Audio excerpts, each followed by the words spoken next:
Hello, welcome to the self-learning platform by Dr. Sushma Singh. Today we start Unit 21, Conservatism. And our topic is some representative conservatism.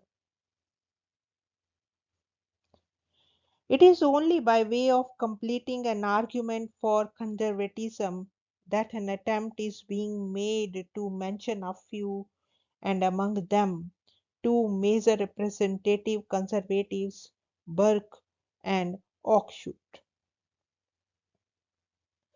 Burke's reflections on the revolution in France has been taken as definitive and formative of modern conservatism, with its opposition to radical reform based on abstract principles and its plea for the virtue of established and evolved institutions. Burke's faith in the past, his admiration of the present, his opposition to innovations, his small view of human nature, his belief in the traditional outlook of society, and his sympathies with men of property, all these go on to make him a conservative thinker. Coben, Edmund Burke remarks, discipline of Locke and Whig politicians, though Burke was the real man, stands quite apart from the 18th century and the philosophers. A believer in antiquity of an age when the modern had definitely conquered in their struggle with the ancient, and adherent of the past in an age that was beginning to look to the future. He was also a philosopher of unreason in the great age of reason. Burke's conservatism is the basis of all his writings. Conservatism as a theory usually has three varieties. Status quo. It is one in which things are kept as they are. In every society, one finds people who are interested to keep things as they stand and who would not like to bring changes for in a status quo. They have nothing to lose. The second is organizational conservatism. Such interest of man as favor status quo would find ways and means to protect them, promote them, and defend them. Thus comes organization, which serves those who want to keep the status quo. What is organizational is conservative in nature. Yesterday's idea becomes today's movement, and today's movement becomes tomorrow's organization. And the third is philosophical conservatism. Once there is interest in the status quo and an organization to protect it, there is built an ideology, a philosophy around the interest of to be protected. Conservatism as a philosophy is the building of a case for the protection and promotion of such interest. Burke, in his writings, has passed through the above varieties of conservatism, having stood for the admiration of the status quo. He builds the organization or parliamentary system, the political parties with national interest, etc., to support the status quo. But within the framework of conservatism, Burke demonstrates reformism. Until Burke's arrival, the Whig Party was on the offensive. With Burke, there developed the beginning of a shift. which carried the prevailing social philosophy from attack to defense.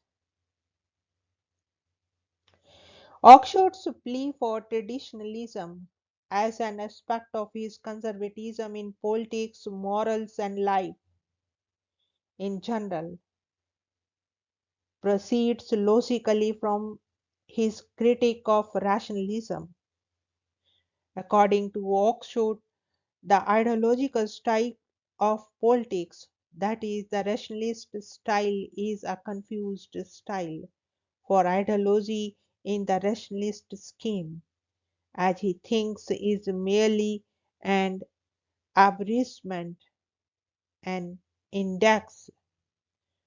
So, Oxford answers is that the only style one should adopt and pursue is the traditional one.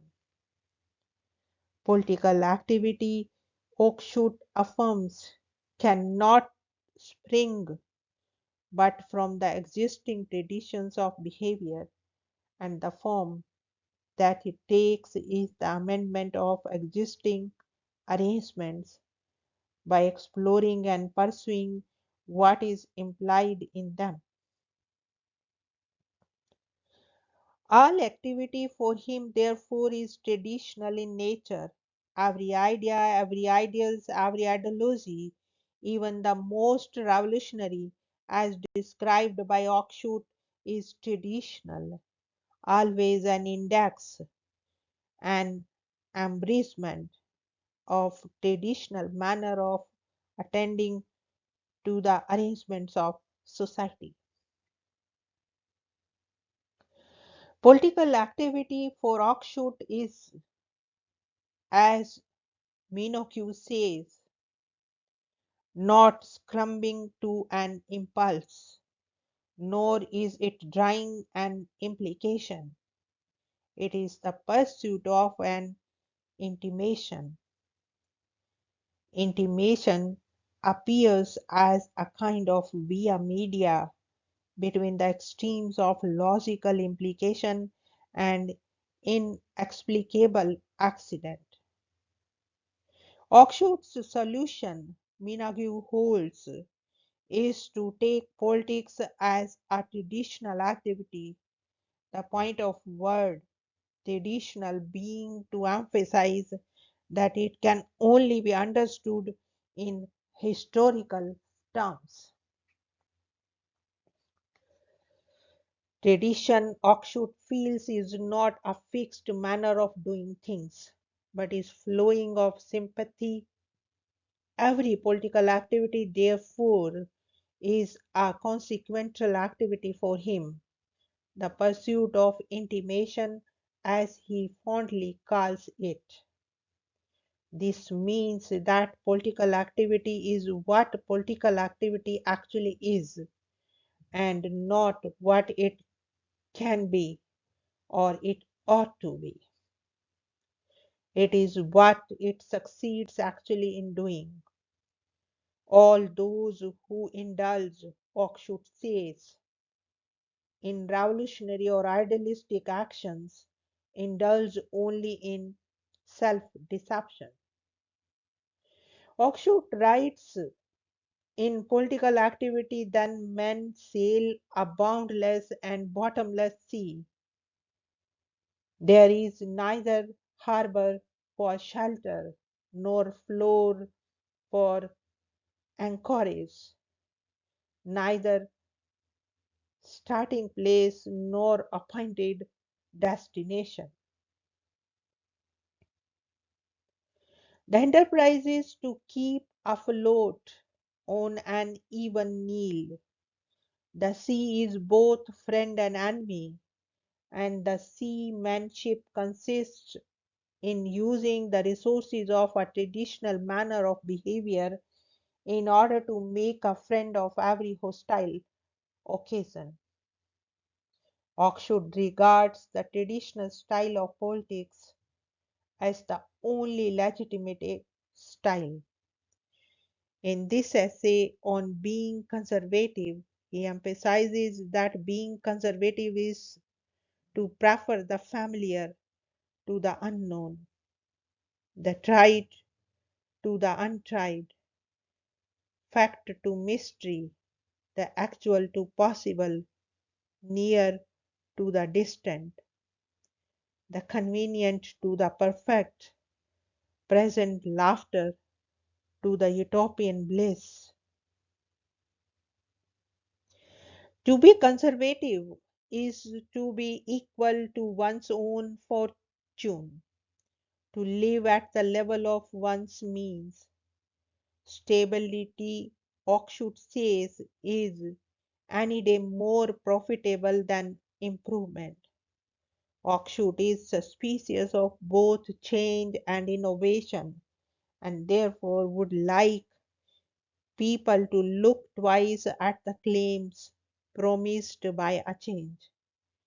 If the change is unavoidable, Oxford would then favor only small and slow changes. Only that reform, he insists, be accepted, that remedies a defect that helps disequilibrium to be redressed. Like Burke, Oxford regards society as a conservation rather than an argument. Oxford does not believe Montague says that the point of the conservation is to elicit truth, though at times it will doubtless do so. Indeed, the whole point of conservation is that it does not have a point, and therefore many things may find a place in it which would be expelled as irrelevant in a seminar or a debate in a legislative assembly. As Oxford himself says, it is with conservation as with gambling. Its significance lies neither in winning nor in losing, but in wagering. Tradition, according to Oxford, is described as anything under the sun. It is, he says, continuity. It is steady, though it moves. It never is wholly in motion, though it is never wholly at rest. To know, Oxford says, only the gist of traditionalism is to know nothing.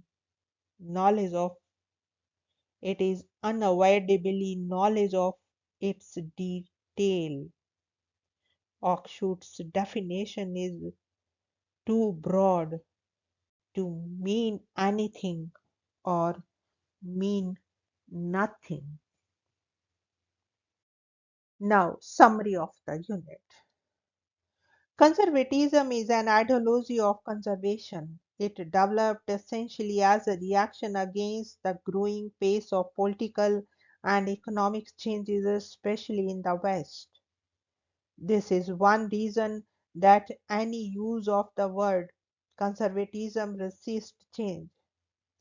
As a philosophy, it defends the values of hierarchy, tradition, and order against pressures generated by industrialization and represented by the political challenges of liberalism and socialism. That is why there is a basic distinction among the leftist and socialist, libertarian and conservatives. The leftist and the socialist are the party of bureaucracy, that is hardcore communist, libertarian of markets and conservatives of tradition. Conservative ideology has its peculiar features, tradition and history, human imperfections, with a love of prejudice and against reason, organic society with liberty and equality, admiration of authority and power, strong plea for property and life rights, and belief in ethical, moral, and religious values. The future of conservatism is marred by its own limitations, its opposition to equality, and more than this, its defense of inequality make it unpopular in societies which have a strong democratic tendency. Consequently, conservatism has not succeeded in developing into an ideology of worldwide importance. In itself, conservatism is too broad and has become, to that extent, too vague an ideology.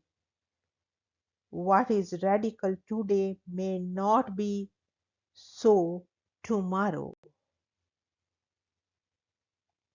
Here we want to wind up this lecture and we have come to the end of the unit. Thank you so much for your attention.